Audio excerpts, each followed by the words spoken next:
My parents were great.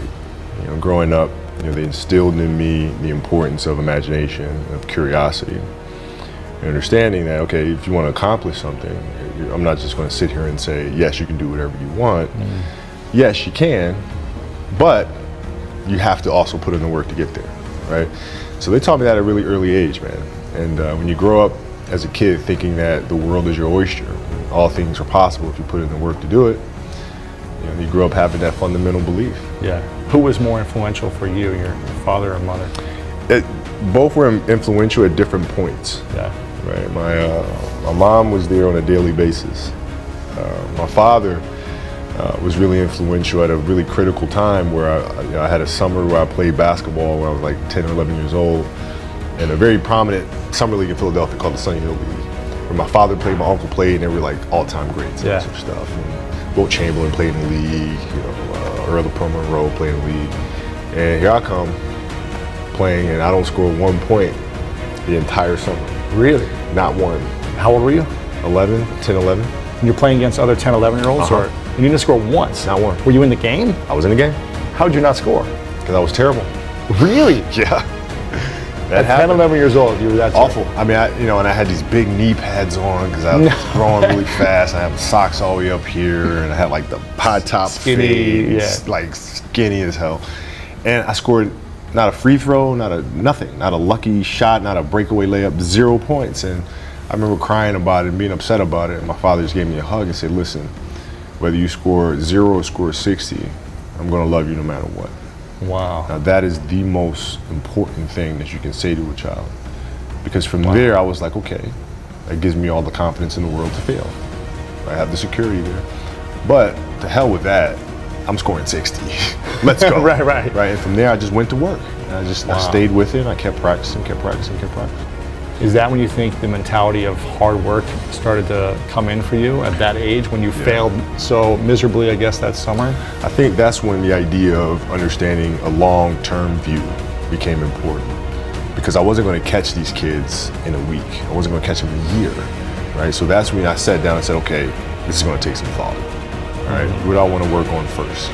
All right, shooting. All right, let's knock this out. Let's focus on this. Half a year, 6 months, do nothing but shooting. All right, after that, all right, creating your own shot. And you focus. So I started creating a menu of things. When I came back the next summer, I was a little bit better. Right? And then you mean like, I've got my jump shot from 15, I've got my I got my jump shot from 15, I got my three-point shot, like just open shots, not miss open shots, right? Be able to shoot it with speed, because those kids are so much more athletic. And then the next summer I came back, it was a little better. And the summer came back, you scored. Next summer it was a little better. I scored. You know, it wasn't much, but I scored. And this is 12, 13. 12, 13. And then 14 came around, back half of 13, 14 years old, and then I was just killing everyone. And it happened in 2 years, and I wasn't expecting it to happen in 2 years, but it did, because what I had to do was work on the basics and the fundamentals. Well, they relied on their athleticism and their natural ability. And because I stick to the fundamentals, it just caught up to them. And then my body, you know, my knees stopped hurting, I grew into my frame. And then your athleticism, once you have the fundamentals, the hard work, the mindset, and you tack on the athleticism, it's game over. Then it was game over. Wow. So from 13, you're good, average still? I was good. And then about the end of my right when I was turning 14, I became the best player in the state. At 14? At 14. So from 12 to 14, you went from scoring 0 to being the best in the state of all ages. But it's simple. Like, if you do the math on this, right? Like, if you're thinking about how often kids are playing, right? And I tell this to my daughter and my daughter's team as well that I coach. So it's a simple thing of math. If you want to be a great player, if you play every single day, 2-3 hours, every single day, over the course of a year, how much better are you getting? Most kids will play maybe, an hour and a half, 2 days a week. Right. Do the math on that. It's not going to get it done. It's not going to get it done, right? So if you're obsessively training 2-3 hours every single day over a year, over 2 years, you're accelerating. You make quantum leaps, man. Just doing a summer camp for 2 weeks, you see a difference. I remember playing basketball. You see it. You get a lot better. You come back more confident, playing on the playground with guys who used to beat you. And I tell the parents on my team, I said, it's when I say your kids are going to become great basketball players, and like, really? Like, it's not. There's no it's math. That's it. When did it start? It started in middle school and high school, because a lot of the kids that I was playing against were inner city kids. Yeah. And so they're looking at me as if, okay, this kid's soft, right? He's from the suburbs of Philadelphia.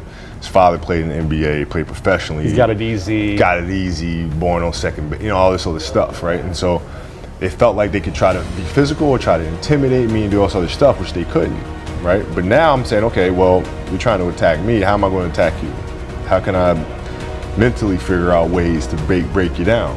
How can I show you that, no, I have the edge, right? And so that's when it first started for me, is figuring out how to get the upper hand on an opponent that way.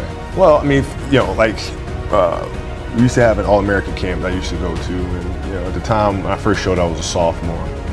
And one of the things I would do is, while everybody would be at the cafeteria work, eating and doing some stuff, I'd just go back to the gym. I'd just go back to the gym. They'd be resting, and they'd see me leave, right? But now you're in a tough position, because you're like, okay, I want to be like, I'm following the kid to go work out, but I know he's working, he's up early, and he's doing all this other stuff. So that was my way of showing them, yeah, I may be from the suburbs, but you're not going to outwork me. Wow. And I'm mentally going to. I think it's just figuring out ways to be better and to win the game. And it started as a defense mechanism, because they were the ones talking trash to me, and kid from Italy, blah blah blah, and all sort of stuff. And it's like, okay, I can't let them. I got to defend myself, here, right? And then it became, okay, I'm pretty witty. I can say some pretty witty things. And in Italian. And in Italian. Yeah. It's interesting, I never was physically gifted to an extreme level. I was always really good, but I was never like the fastest or biggest or strongest. That's interesting, because like when I played, one of the things that I had to learn is how to get the best out of my teammates. Yeah. And most people think it's a simple thing, pass them the ball. But that's not how you make guys better. You have to really affect their behavior. How do you do that? So, I would tell guys, we got back-to-backs. I don't care if we're in Miami, I don't care if we're in a great city of Chicago, you can't go out, we gotta get rest. Right? Back-to-back games. Back-to-back games, right? Monday, Tuesday. You play Monday and you play again Tuesday. Guys aren't gonna listen, right? Right. So a few times I say, all right, we'll all go out. We'll go out together. Really? I'll drink with you, right? But the next morning, I'm banging on your door at 5 in the morning. Let's go. They're not getting Where are we going? I hung out with you, now you come hang out with me. Wow. This is what we do, all right? Let's go. And we're at the gym, we're working out, right? We hit the bus, we go to practice, we play that night. And they're dead. And they're dead. And they're like, oh, lesson learned. Really? Lesson So learned. take them out once. Listen, if you're gonna do that. But don't let that compromise what we're here to do. Right. This is why we're here. This is why you're here in the first place.